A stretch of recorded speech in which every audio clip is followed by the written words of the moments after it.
The era of the compromise is officially dead. For years, Canon users have been forced to choose. You either chose the high-resolution power of the R5 and paid the price in overheating and massive file sizes, or you chose the R6 series for its speed and low-light performance, but felt that 24 megapixels just wasn't enough for professional-level cropping. The world was waiting for a camera that could truly do it all, and today that camera has arrived. Welcome to the revolution. This is the Canon EOS R6 Mark III. This isn't just a minor update. This isn't a Mark 2.5. This is a fundamental shift in Canon's imaging philosophy. We are talking about a machine that bridges the gap between the enthusiast and the elite professional in a way we've never seen before. We're diving deep into the new 32.5 megapixel sensor, the 7K RAW internal recording, and the AI-driven autofocus that is so fast, it feels like it's reading your mind. If you've been thinking about switching to Sony or Nikon, or if you're holding on to your aging DSLR, stop. You need to hear this. Because by the end of this video, you're going to realize that the R6 Mark III hasn't just moved the goalposts. It has changed the entire game. Let's talk about the heart of the beast, the sensor. For years, the R6 line lived in the 20 to 24 megapixel range. It was fine, but it lacked that extra bit of detail needed for high-end commercial work or heavy wildlife cropping. The R6 Mark III shatters that ceiling with a brand new 32.5 megapixel full-frame CMOS sensor. This is the Goldilocks resolution.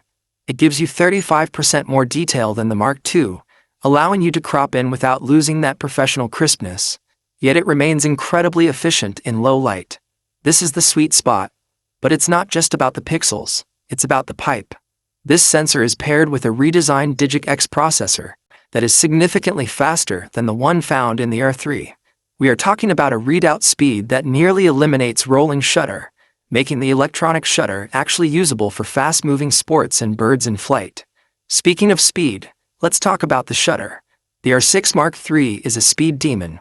We are looking at 12 frames per second with the mechanical shutter, the sound of which is a beautiful, tactile purr, and a blistering 40 frames per second with the electronic shutter. But here is the secret weapon that Canon has finally mastered: pre-continuous shooting. How many times have you missed the exact moment a bird took flight or a player hit the ball? With the R6 Mark III, the camera starts buffering images the moment you half-press the shutter. When you finally click, it saves the 20 frames before you even reacted. It is quite literally a time machine for photographers. You can no longer miss the shot. It's physically impossible. But we have to talk about the feature that is going to make the cinema world lose its mind. 7K RAW internal recording. Let that sink in. This is a mid-range body that is recording 7K 60p RAW light internally. For the first time, you can capture open gate video using the entire surface area of that 32.5 megapixel sensor. Why does this matter? Because in the age of TikTok, Instagram, and YouTube, we are constantly fighting between horizontal and vertical crops. With 7K open gate, you can shoot once and crop a perfect 4K horizontal video for YouTube and a perfect 4K vertical video for Reels from the same file, with zero loss in quality. It is the ultimate tool for the modern hybrid creator. No more choosing. No more compromise.